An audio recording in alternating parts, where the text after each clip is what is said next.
Hello दोस्तों, स्वागत है नोट 360 के एक नए वीडियो में। तो आज के इस वीडियो में हम लोग डिस्कस करने वाले वाइल लूप के बारे में कि वाइल लूप का आप यूज़ कैसे कर सकते हो पीएचपी में। बेसिकली वाइल लूप का यूज़ यहाँ पीएचपी में इसलिए किया जाता है, जैसे कि मान लो अगर आपके पास टेबल में मल्टीपल डेटा है, मान लो 100 है, 200 है, 300 डेटा है, तो अगर आपको उसको एक साथ प्रिंट करना हो तो आप वाइल लूप का यूज़ करके प्रिंट कर सकते हो। बेसिकली ये डेटाबेस से कॉल होता है डेटा, तो उसको आप यहाँ पे डेटाबेस के डेटा को ईजिली यहाँ पे प्रिंट कर सकते हो। आइए चलिए इसको एक एग्जाम्पल समझते हैं। अगर आपने माइस्क्यूएल थोड़ा बहुत पढ़ा होगा तो आपको पता होगा कि यहाँ पे जो हमारा डेटा स्टोर होता है वो टेबल फॉर्म में होता है, स्ट्रक्चर्ड डेटा यहाँ पे स्टोर होता है। अब जैसे कि मान लो एक आईडी होगी हमारी, जैसे मैं आपको एक एग्जांपल बता रहा हूँ। आईडी हो गया, नेम हो गया, यहाँ पे मान लो क्लास हो गया, कुछ भी आप यहाँ पे रख सकते हो, रोल नंबर हो गया, और इसी प्रकार आप यहाँ पे मल्टीपल डेटा यहाँ पे स्टोर कर सकते हो। जैसे मान लो मोबाइल नंबर हो गया, मान लो इतना हमारा डेटा है हमारे डेटाबेस में। अब यहाँ पर मान लो आईडी 1 है, आईडी 1 में ए है हमारा, इसका क्लास है LKG, और यहाँ पर मान लो रोल नंबर 1 है, मोबाइल नंबर है जो भी हमारा 1 2 3 जो हमारा मोबाइल नंबर है। फिर आईडी 2 है, इसका B है, फिर इसका क्लास है फर्स्ट, और इसका रोल नंबर 2 है, 1 2 3 मान लो सेम है यहाँ पे मोबाइल नंबर। इसी प्रकार हमारे पास बहुत सारे डेटा हो सकते हैं, लाइक N तक हो सकते हैं, मान लो 100 डेटा हो सकते हैं। 100 नंबर में मान लो हमारा जेड है, और यहाँ पे इसका है UKG, और यहाँ पर रोल नंबर 2 है, यहाँ पर मोबाइल नंबर है 232। मान लो इस प्रकार हमारा रोल नंबर हो सकता है डेटाबेस में। किसी प्रकार हमारा डेटा इस प्रकार स्ट्रक्चर वे में स्टोर हो सकता है। हम लोग को पता है टेबल फॉर्म में स्टोर होता है। अगर आपको इसके बारे में डिटेल में नहीं पता तो आप मुझे कमेंट में बता देना, मैं इसके ऊपर डिटेल्ड वीडियो बना दूंगा माईस्क्यूएल के ऊपर। तो यहाँ पे मैं इसको कुछ इस प्रकार स्टोर कर देता हूँ। अब इस प्रकार डेटा जो हमारा स्टोर हुआ है, अगर मुझको इसको प्रिंट करना है तो पहले तो मैं यहाँ पे कनेक्शन बनाऊंगा। कनेक्शन इसमें कैसे बनाते हैं इसको हम लोग नेक्स्ट वीडियो में डिस्कस करेंगे। यहाँ पे मैंने SQL नाम से एक वेरिएबल बनाया, SQL, और इसके अंदर मैं डेटा को सेलेक्ट करूँगा। यहाँ मैं सेलेक्ट क्वेरी लगा सकता हूँ या कुछ भी लगा सकता हूँ, उसको हम लोग आगे वीडियो में डिस्कस करेंगे। अभी मैं आपको बताऊँगा तो आप फालतू में कन्फ्यूज हो गए, तो मैं उस चीज़ को भी यहाँ पे मैं बता नहीं रहा हूँ, बस एक एग्जाम्पल से आप समझ लो कैसे ये चीज़ें वर्क करती हैं। अब ये जो हमारा डेटा है वो हमारा एक वेरिएबल में स्टोर होगा। अब उसके थ्रू हम लोग यहाँ पे प्रिंट करेंगे। अब उसको लिए हम लोग यहाँ पे वाइल लूप का यहाँ पे यूज़ करते हैं। तो यहाँ पे अगर हम वाइल लूप का यूज़ करेंगे, अब जैसे मान लो हमारा डेटा रो में स्टोर है, आप ऐसा खाली एग्जांपल भी समझो, अब इसमें ज़्यादा मत समझना। तो एग्जांपल में, और हमारा जो हमारा पहला है आईडी है, इसको हमको प्रिंट करना तो कुछ इस प्रकार होगा। अब जैसे मान लो अगर हम वाइल लूप में डेटा को प्रिंट करते हैं और यहाँ पर हमको नाम को प्रिंट करना है, तो हम लोग यहाँ पर लिखेंगे रो नेम, और इसी प्रकार अगर क्लास को प्रिंट करना है तो रो क्लास, इस प्रकार हम लोग बना देंगे रो क्लास। फिर यहाँ पे अगर हमको रोल नंबर प्रिंट करना है तो रो रोल नंबर, रो मोबाइल नंबर, कुछ इस प्रकार हम लोग इसको लिखेंगे। तो इस प्रकार आप समझ सकते हो कैसे ये डेटा प्रिंट होता है और वाइल लूप का यूज़ बेसिकली किया कहाँ जाता है पीएचपी में। तो कुछ इस प्रकार हमारा डेटा ये प्रिंट होता है अगर हम वाइल लूप का यहाँ पे पीएचपी में यूज़ करते हैं। तो चलिए हम लोग इसको प्रैक्टिकल एग्जाम्पल से समझते हैं। तो अगर आपने लास्ट वीडियो नहीं देखे तो आप लास्ट वीडियो देख सकते हो, उसमें मैंने फॉर ईच लूप के बारे में बताया था। तो अगर हम लोग यहाँ पे लेक्चर 3 अगर हम बना दें तो लेक्चर 3, इसको मैं यहाँ पे ओपन करता हूँ VS कोड में। तो लेक्चर 3 हमारा ओपन हो चुका है, और यहाँ पे मैं एक नई फाइल बना लेता हूँ, वाइल नाम से बना लेता हूँ, while.php। मैंने यहाँ पे पहले PHP ओपन करना है और PHP क्लोज करना है। वैसे अगर आपको पता नहीं PHP फाइल को कैसे रन करते हैं तो आप यहाँ पे हमारे पिछले वीडियोस को देख सकते हो, नहीं तो आप एक्सटेंशन इंस्टॉल कर सकते हो PHP सर्वर नाम से, उसका भी यूज़ कर सकते हो, नहीं XAMPP सर्वर का भी यूज़ कर सकते हो यहाँ पे। तो मैं यहाँ पे नॉर्मल PHP सर्वर का यूज़ करने वाला हूँ। तो चलिए इसको मैं यहाँ पे रन कर लेता हूँ पहले। तो ये देखो हमारा PHP सर्वर रन हो चुका है। इसको मैं मिनिमाइज़ करता हूँ, इसको क्लोज कर देते हैं।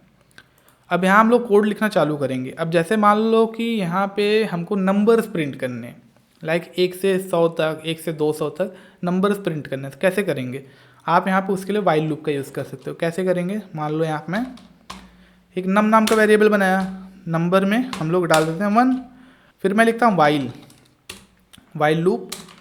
अब यहाँ पे हम लोग नम के डेटा को कॉल करेंगे, $num num is equal to. अब यहाँ पे आप लूप में जितना चाहो इनफाइनाइट लूप भी चला सकते हो, इनफाइनाइट चलाना चाहो चला सकते हो। तो मैं यहाँ बहुत ज़्यादा नहीं चलाऊँगा, यहाँ पे मैं ग्रेटर देन इक्वल टू कर देता हूँ ताकि बहुत ज़्यादा डेटा ना प्रिंट हो। मान लो हम लोग 20 डेटा प्रिंट करते हैं, ठीक है, 20 तक यहाँ प्रिंट करेंगे। अब यहाँ पे हम लोग क्या करेंगे, प्रिंट करेंगे। तो एको नंबर, ठीक है, नंबर्स, यहाँ पे *2 लगा देते हैं। और यहाँ पे काउंट आप इसके अंदर भी लिख सकते हो, लेकिन जो हमारा सही तरीका हम उसको फॉलो करेंगे। डॉलर नम, फिर यहाँ पे डॉट लगाएंगे, डबल नोटेड कॉमा में हम लोग यहाँ पे BR लगा देंगे ताकि नई लाइन से प्रिंट हो। अब ये इतना हमारा कंप्लीट हो चुका है, लेकिन अगर अभी आप यहाँ पे प्रिंट करते हो तो हमारा जो डेटा है सिर्फ इतना ही प्रिंट करेगा कि जैसे हमारा 1 प्रिंट कर देगा। अभी मैं आपको दिखाता हूँ, अगर मैं इसको रिफ्रेश करता हूँ तो ये देखो हमारा इनफाइनाइट लूप चालू हो गया। ये तो रुक नहीं रहा है, इनफाइनाइट चलते जाएगा, ये चलते ही जाएगा, ये रुकेगा नहीं। तो इसको रोकने के लिए हम लोग यहाँ पे इंक्रीमेंट करेंगे ताकि ये पता चले नंबर जो हमारा आया है वो बढ़ रहा है कि नहीं बढ़ रहा है, वो पता होना चाहिए ना। तो हम लोग यहाँ क्या करेंगे, डॉलर नम, और यहाँ पे क्या करेंगे, हम वैल्यू को प्लस कर देंगे, यानी बढ़ा देंगे, ठीक है। अब इसको आप रिफ्रेश करोगे, इसको ये देखो रिफ्रेश, ये देखो आपका 20 डेटा यहाँ पे प्रिंट हो गया और इनफाइनाइट लूप यहाँ पे नहीं चला। पिछला वाला हमारा इनफाइनाइट चला था क्योंकि हमने डेटा को बढ़ाया नहीं था। आप इस प्रकार भी इसको लिख सकते हो, नहीं तो आप इसको कैसे लिख सकते हो, dollar num is equal to dollar num plus 1। इस प्रकार आप यहाँ पे लिख सकते हो। देखो मैं आपको दिखाता हूँ, सेम चीज़ चलेगी, कोई यहाँ पे डिफरेंस नहीं आएगा। ये तो सेम चीज़ चला, तो आप इस प्रकार भी लिख सकते हो, नहीं तो आप यहाँ पे डॉलर नम प्लस भी कर सकते हो, कोई दिक्कत वाली बात नहीं, दोनों सेम काम करते हैं। तो मैं इसको कमेंट कर देता हूँ, क्योंकि ज़्यादातर ये लिखना ईजी होता है। अब इतना बड़ा कौन लिखेगा, इतने छोटे में अगर काम हो जाएगा आपका, तो इतना बड़ा आप क्यों लिखोगे, ऑब्वियस सी बात है। आई होप आप इतना समझ गए होगे। अब चलो मान लो अगर आपका डेटा जो है, तो मैं कमेंट कर देता हूँ, अगर मान लो अगर आपका डेटा जो है यहाँ पे एक एरे में है तो आप कैसे प्रिंट करोगे, आइए उसको समझते हैं। तो एक पहले एरे हम लोग बना लेते हैं, डॉलर नंबर्स नाम का ही वेरिएबल लिख चलते हैं, नंबर्स। अब यहाँ पे नंबर मैं कुछ भी रख सकता हूँ, 10, 20, 40, 60, फिर उसके बाद 1। तो मैंने यहाँ पे 5 नंबर्स ले लिए, ठीक है। इसको मैं क्लोज भी करूँगा और यहाँ पे एक और वेरिएबल लेंगे, ये टेम्परेरी वेरिएबल, आप यहाँ पे कुछ भी रख सकते हो। लाइक हमारा जो यहाँ पे लूप चलेगा वो इंक्रीमेंट ऑर्डर में चलेगा, तो वो चेक करेगा, उसके हिसाब से प्रिंट करेगा। तो मैं यहाँ पे टेम्परेरी वेरिएबल बना लेता हूँ। तो मैं यहाँ पे डॉलर टेम्प नाम से ही बना लेता हूँ, कोई दिक्कत नहीं। टेम्प नाम से मैंने वेरिएबल बनाया और इसकी वैल्यू मैं 0 ही सेट कर देता हूँ ताकि ये खाली रहे। क्या इसमें एक डिफ़ॉल्ट वैल्यू नहीं तो स्टोर रहती है, अगर आप यहाँ पे 0 सेट कर दोगे तो कोई दिक्कत वाली बात नहीं है। क्योंकि अगर आप यहाँ पे ऊपर देखोगे मैंने 1 सेट किया था, अब यहाँ पे अगर मैं न्यूमेरिक वैल्यू सेट करता हूँ तो अगर मुझे इंक्रीमेंट करना हो तो मैं इजीली कर सकता हूँ। कैसे करूँगा वो आपको मैं दिखाता हूँ। सिंपली मैं चलाऊँगा वाइल लूप, क्योंकि हमारा डेटा नंबर्स में है तो हम लोग को ईजी होगा यहाँ प्रिंट करना। डॉलर टेम्प, क्योंकि हमारे यहाँ पे डेटा आ गया, हमारा जो टेम्परेरी डेटा 0 उसको कॉल करेंगे।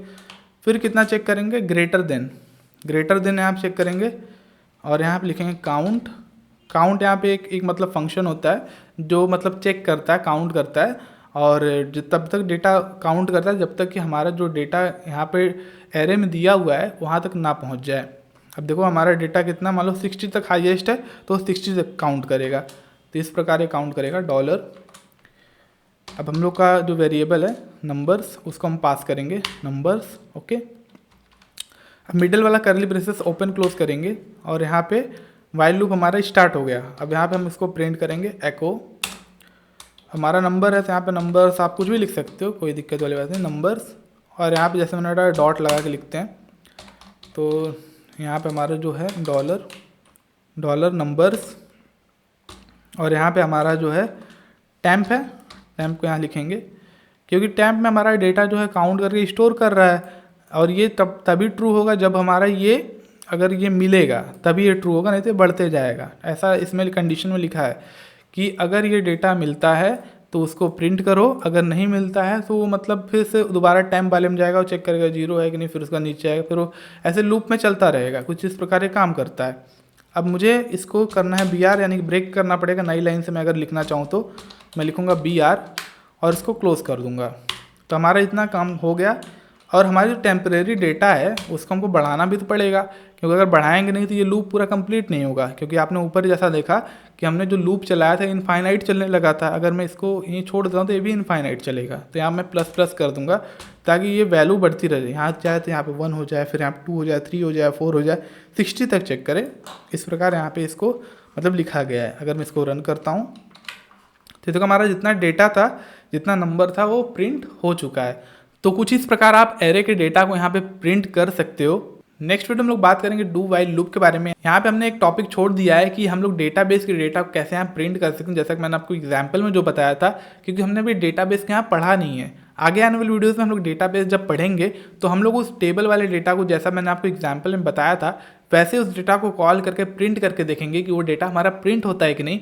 तो नेक्स्ट वीडियो में या 2-3 वीडियोस बाद हम लोग यहाँ पे माई का वीडियो डालेंगे, जहाँ पे हम माई पहले पढ़ेंगे, ताकि आपको जो कॉन्सेप्ट है वो समझ में आए। खैर आपको ये वीडियो कैसा लगा आप मुझे कमेंट्स में जरूर बताइएगा। अगर आपको वीडियो पसंद आया तो आप इस वीडियो को लाइक कर सकते हो और इसी तरह का अमेजिंग वीडियोस के लिए चैनल जरूर सब्सक्राइब कर सकते हो। खैर दोस्तों, मिलते हैं नेक्स्ट वीडियो में एक नए अमेजिंग टॉपिक के साथ। तब तक के लिए गुड बाय।